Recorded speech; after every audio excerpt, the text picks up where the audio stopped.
A small boy releases the lion from the cage, and the animal creeps forward with murderous intent. The first arrow is shot, hoping to subdue the beast. It hits its mark, but far from being stopped, the animal is enraged and charges at his assailant. The two foes meet with a mighty roar, grappling for their lives. The man shown killing a lion was among the most important individuals of his time, and the reliefs from his palace are among the greatest works of art from the ancient world. I'm Paul Collins, Keeper of Middle East, and welcome to my corner.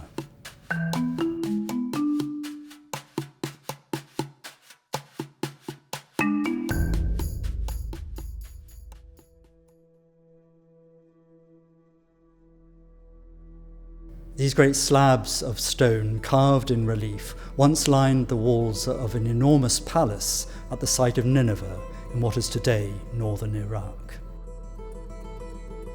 The reliefs show the last great king of Assyria, a man called Ashurbanipal, killing a succession of lions. Assyria is a very ancient kingdom and has its origins around 2500 BC. By the time of Ashurbanipal in the 7th century BC, the empire reached from Egypt and the eastern Mediterranean all the way to Iran. The lions shown in these reliefs are Asiatic lions that were native to ancient Assyria, and they were the most dangerous and powerful animals in that region. For the Assyrian king, they represented power and authority, and the image of the king confronting a lion was a very ancient one in Assyrian symbols. In fact, it was carved onto ring seals carried by the senior officials of the empire. Ashurbanipal describes in his texts, as well as in the carved reliefs, how he went out into the countryside and hunted lions. But he also tells us how he killed lions in staged events, which were rituals designed to receive the blessings of the gods. To understand these reliefs, we have to think about how they may have been viewed by the ancient inhabitants of the palace. The reliefs lined the walls of corridors. There was an enormously long corridor which led from the heart of the palace to the outside world through a gate, and these showed a procession of courtiers and their donkeys carrying equipment out, presumably, to the hunting grounds. And then on the opposite wall of the same corridor, a procession of returning courtiers, this time carrying dead lions. So walking through this corridor out of the palace, you would effectively be joining the king as he left the palace to go to the hunting grounds. And then, of course, joining him on return, but this time with the bodies of the dead lions. Coming back from the hunting fields, you would have found yourself at the heart of the palace, surrounded by the very reliefs that we have here. The story told in these reliefs can be divided into a number of episodes, and we can follow those around the walls. We can begin the story with the preparations for the hunt. Here we see Ashurbanipal at what is almost certainly a significant moment as he prepares for the ritual hunt.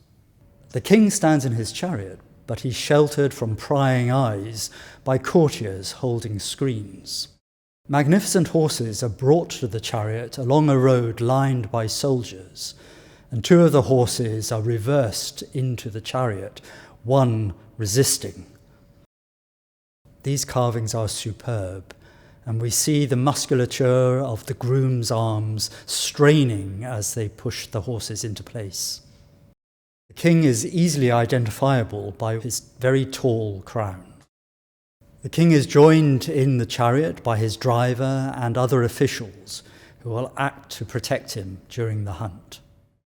And the king is handed his bow, but it's a very special bow because we are told in his inscriptions that it belongs to the great goddess Ishtar, the goddess of sexuality and battle and the great supporter of Ashurbanipal. As we move along this episode, we come to a hill in which men and women seemingly excitedly move through the woodlands towards the scene of preparation. The people all move in the same direction, though a few look backwards to their companions, perhaps encouraging them to move quickly. They appear to weave their way through the trees in what may be a landscaped garden. At the top of the hill is a monument showing the king hunting lions, and that may signal the place where the hunt will actually take place. It's a field dedicated to the great goddess Ishtar. Now we move along the reliefs to episode 2 and the hunting field itself. And it's clear that the field was surrounded by soldiers, a double row of archers and men holding spears and shields. Into the field, a lion has been brought in a cage. A small boy releases the door of the cage and has his own cage to dart back into in case the lion rears back. The lion is driven into the field by cavalrymen. And then we meet at the heart of the hunting field the king himself, Ashurbanipal, in his chariot shooting arrows. The king is dressed in his tall, elaborate crown and wearing gorgeous clothes with finely incised decoration, which probably represents embroidery. The bow he carries, that of the goddess Ishtar, is also finely drawn. At the tips are tiny heads of lions. Even the jewellery of some of the courtiers in the cab with the king are decorated with lions' heads. On the chariot itself, there are representations of the goddess Ishtar. Ishtar appears as a woman wearing a high crown at the centre of a flaming star which represented her celestial body, the planet we call Venus. The king shoots an arrow and it's shown flying through the air. And unlike other Assyrian reliefs where the background is crammed with detail, here there's no detail, and so the focus is very much on the king and his activities. Behind the king, 2 attendants fend off a raging lion with spears.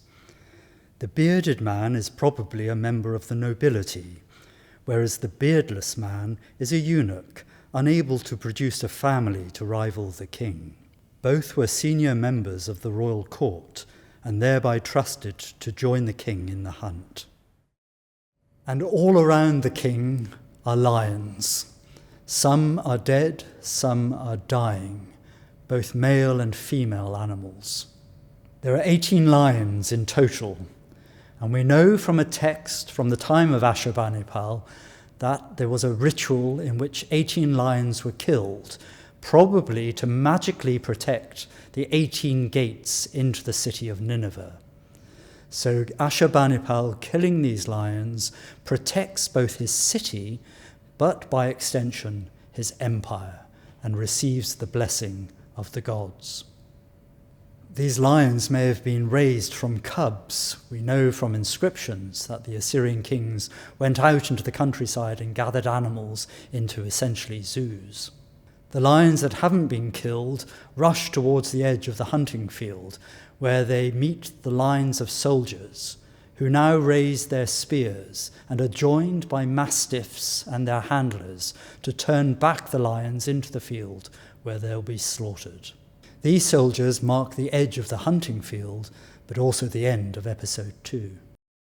Opposite this hunting scene is yet another one, but with even more drama and excitement. An ancient visitor to the palace would have found himself therefore surrounded by images of the king in his chariot, hunting lions, as if he was standing in the ancient hunting field. In this episode, we see an unusual arrangement. The king is shown twice, standing in a chariot, the 2 vehicles rushing towards each other, separated only by a rearing lion.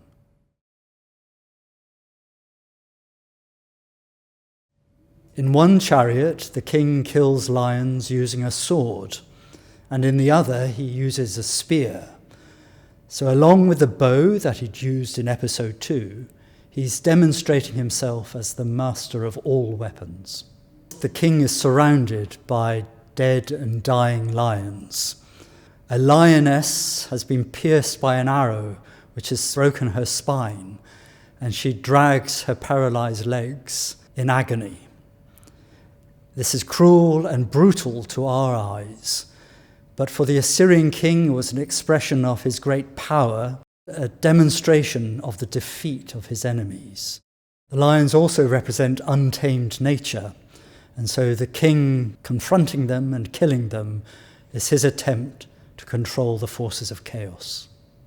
It is clear that the sculptors understood these animals intimately and took great care to depict them as real, living, and dying creatures. Here we can see the outline of a first attempt to carve the end of a tail, which has been chiselled away and the tail carved shorter. By carving the lions so accurately, the Assyrians understood them to become real animals, and therefore their deaths also became real.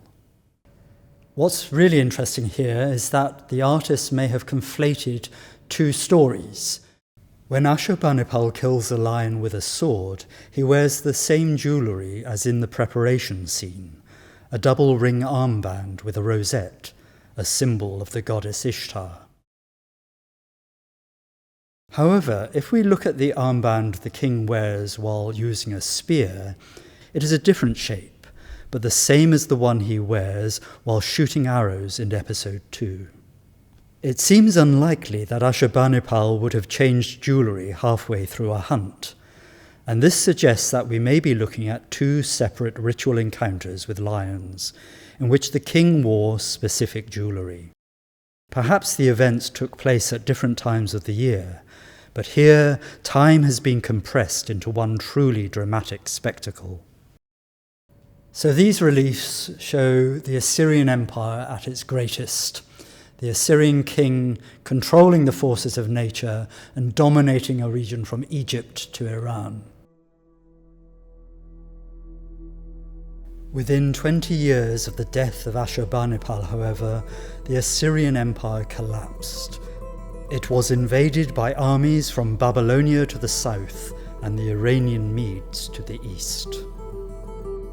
It was somebody's job from the invading army to walk through the corridors and rooms of the palace and identify the images of the king, because these images retained in Assyrian thought the power and authority of the monarch. And so, very carefully, with very calculated precision, the images of the king were damaged.